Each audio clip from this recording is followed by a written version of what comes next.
SMC एवं SDMC की एक दिवसीय ब्लॉक स्तरीय आरपी प्रशिक्षण कार्यशाला आयोजित। स्कूल पूरे समुदाय के लिए उत्सव और सम्मान का केंद्र होना चाहिए, यह कहना है सीबीओ दामोदर लाल मीणा का। धौलपुर की खास खबर। एसएमसी एवं एसडीएमसी की एक दिवसीय ब्लॉक स्तरीय आरपी प्रशिक्षण कार्यशाला का आयोजन मुख्य ब्लॉक शिक्षा अधिकारी दामोदर लाल मीणा के सानिध्य में इन्फेंट राजकीय उच्च माध्यमिक विद्यालय धौलपुर में हुआ। एसएमसी एवं एसडीएमसी प्रशिक्षण कार्यक्रम का शुभारंभ मां सरस्वती की पूजा अर्चना के साथ हुआ। प्रधानाचार्य मदन लाल शर्मा ने सरस्वती वंदना प्रस्तुत कर सभी आरपी प्रतिभागियों को मंत्रमुग्ध कर दिया। प्रशिक्षण कार्यक्रम को संबोधित करते हुए केआरपी व्याख्याता भगवान सिंह मीणा ने एसएमसी एवं एसडीएमसी की सक्रियता बढ़ाने पर बल देते हुए सहज वातावरण निर्माण की गतिविधियों सहित एसएमसी एवं एसडीएमसी की सक्रियता में समुदाय की भागीदारी, समग्र शिक्षा की विभिन्न प्रकार की ग्रांट, विद्यालय विकास योजना का निर्माण, मिशन आईसीटी, एमडीएम, मुख्यमंत्री जन सहभागिता योजना, ज्ञान संकल्प पोर्टल, भामाशाहों को प्रेरित करना, केंद्रीय प्रवर्तित योजनाएं, विद्यांजलि योजना, निपुण भारत कार्यक्रम, youth and eco club, composite school grant सहित विभिन्न ग्रांट, गुणवत्तापूर्ण शिक्षा, प्रखर राजस्थान कार्यक्रम, नवीन शिक्षा नीति 2020, शिक्षा विभाग की योजनाओं के साथ साथ बालिका शिक्षा को प्रोत्साहन देने के लिए संचालित योजनाओं और सुविधाओं, राइजिंग राजस्थान जैसे कार्यक्रमों से रूबरू कराते हुए महत्वपूर्ण जानकारी दी। उन्होंने कहा कि राष्ट्रीय शिक्षा नीति 2020 में कहा है कि स्कूल पूरे समुदाय के लिए उत्सव और सम्मान का केंद्र होना चाहिए। उन्होंने स्कूल में वित्तीय संसाधन प्राप्त करने के तरीके बताते हुए आरपी प्रशिक्षण प्रतिभागियों के विचारों को आमंत्रित किया, जिसमें प्रधानाचार्य रणवीर सिंह रावत, मुकेश कुमार शर्मा, मदन लाल शर्मा, जगदीश प्रसाद जैन, वेद प्रकाश करदम, रघुवर दयाल शर्मा सहित अन्य ने विद्यालय में आने वाली समस्याओं और एसएमसी एवं एसडीएमसी की सक्रियता से स्कूल के विकास में योगदान पर अपने विचार साझा किए।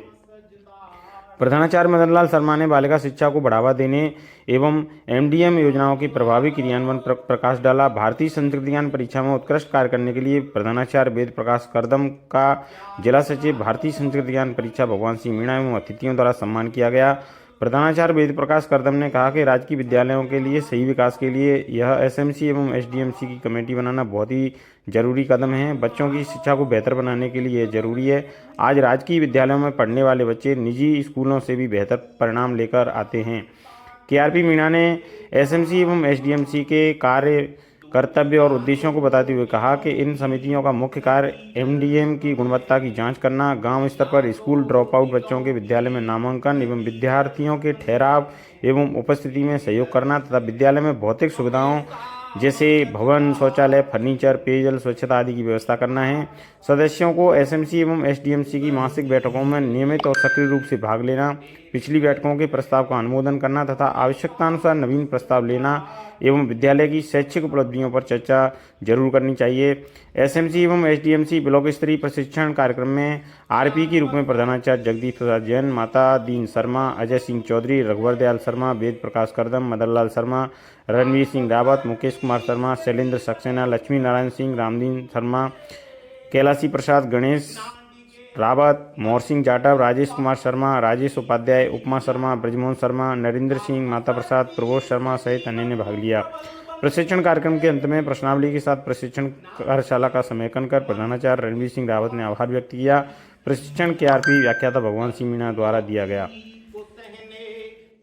देखिए खास रिपोर्ट, क्या बोले प्रधानाचार्य अपने अनुभवों को लेकर। की हिम्मत मिले तेरे दर पे हमेशा मैं सजदा करूं, प्रेम की भाषा रश्मा उगलती रहे तेरे दर पे हमेशा मैं सजदा करूं। तब अगला बंद निवेदन करता हूं कि ना रहे कोई भूखा न प्यासा रहे।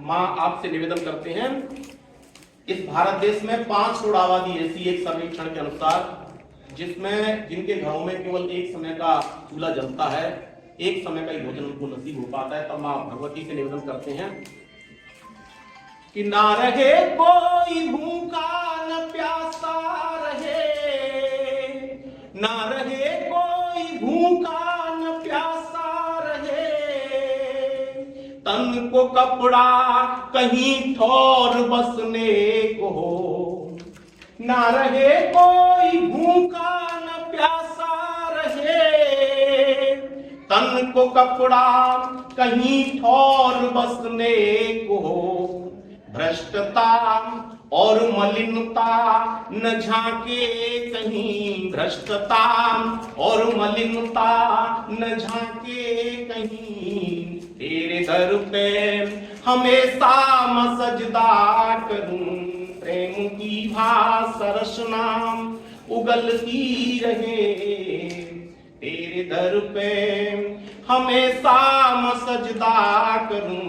और जिसके लिए प्रार्थना का पूरी प्रार्थना का गीत लिखा गया, वो बंद आपके इसी चरणों में निवेदन करता हूं कि ना रहे देश में पश्चिमी सभ्यता, ना रहे देश में पश्चिमी सभ्यता, संस्कृति सभ्यता बस हमारी रहे, ना रहे देश में पश्चिमी सभ्यता, ना रहे देश में पश्चिमी सभ्यता, संस्कृति सभ्यता बस हमारी रहे, आचरण देश का नित्य गंगा बने, आचरण देश का नित्य गंगा बने, तेरे दर पे हमेशा मैं सजदा करूं, प्रेम की भाषा रचना उगलती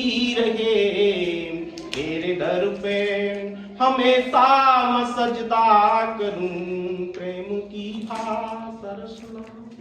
बहुत बढ़िया।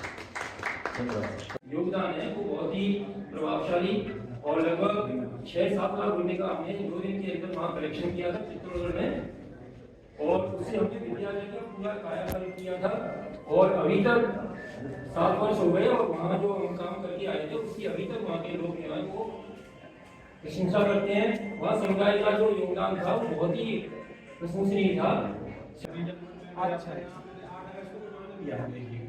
हमने 15 अगस्त को क्या है, छोटे से छोटे व्यक्तियों तो 150 वो निमंत्रण पत्र छपवाए, पटना कर लो अपन ने हमने कागज को बात प्रिंट निकलवाए थे, उसमें लगे मैंने बना लेके भाई साहब डॉक्टर दयाल जी वो प्रिंट निकलवाए के बच्चे के द्वारा घर पे भेजिए। अच्छा, हमने सब जांच पेट कर रखी, मैंने लोग मैडम में जा रहा था, हमारे सब महिला लेडी स्टाफ ₹2 देते ही ये भी ऐसी बात ना है। अरे हमने क्या किया मदन जी, दाम पेट कर के दी 150 हर घर को भेजे, 150 के करीब घर है, तो मैं प्रत्येक घर में एक निमंत्रण पत्र छपा मैंने 100 रुपये पहुंचे जाओ। 15 अगस्त को भाई साहब 15 अगस्त को जैसे ही भेजे तो वो क्या है, और हरेक में कागज हो तो क्या हुए ताकि घर में बच्चा देखे और मम्मी पापा देवे मान के मेरे लिए निमंत्रण पत्र आया है। अब क्या हुआ कि पूरे गांव में प्रचार प्रसार है, वो मनिया में कहीं दुकान बराबर है, उम्मीद आप लोगों से ये करते हैं कि जो बेचारे गरीब आदमी हैं, बेचारे विद्या का मंदिर है तो 10-10 रुपए ही आप दें, उन्हें प्रस्ताव रखो कि काफी शुरू हो गया है, तो फिर आते हैं कि बेचारे के मंदिर का निर्माण हो गया 5-7 उससे क्या हुआ था भाई साहब, हमारे पास में खूब 25-30 हजार रुपए इकट्ठे हो गए उसी दिन। ज्वाइन किया था तो वो जो पत्थर था बहुत छोटा था, और इको एरिया है, वहाँ सारी फैक्ट्रियाँ हैं, दूध भी आपको पता है दूध सड़ जाता है तो पूरी बुरी बदबू आती है।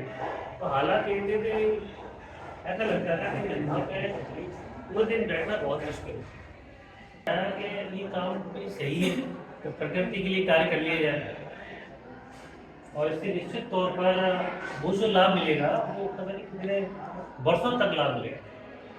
तो हमने हमारे कुछ साथी हैं, बहुत अच्छे साथी हैं, वैसे मेरा स्टाफ भी बहुत अच्छा है, तो सभी साथियों ने मिलकर उसमें से 3-4 लोग बहुत अच्छे हैं, उन्होंने मिलकर ये ठान लिया कि अब यहाँ पे इस परिसर को छोटे बड़े परिसर में तो संभव नहीं है, लेकिन जो नया परिसर उस वक्त निर्माणाधीन था उसमें अधिकांश जगह को हम हरा भरा कर देंगे।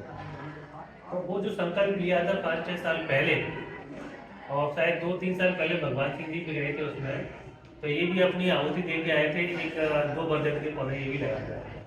तो निश्चित तौर पर अब ऐसा माहौल है, बढ़िया शानदार पार्क बन गया है और काफ़ी सारे पौधे हैं, तो वो अब जो दम उठता था, सांस लेने में दिक्कत थी, ऐसा माहौल नहीं है।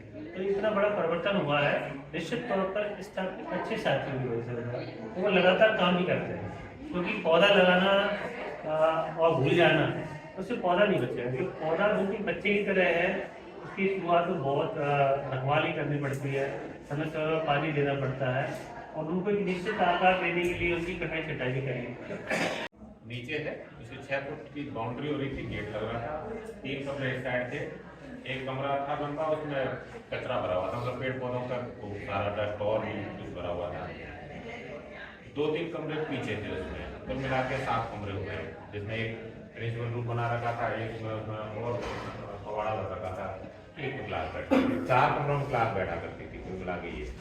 और स्कूल चलता था, 11 क्लास चलती थी।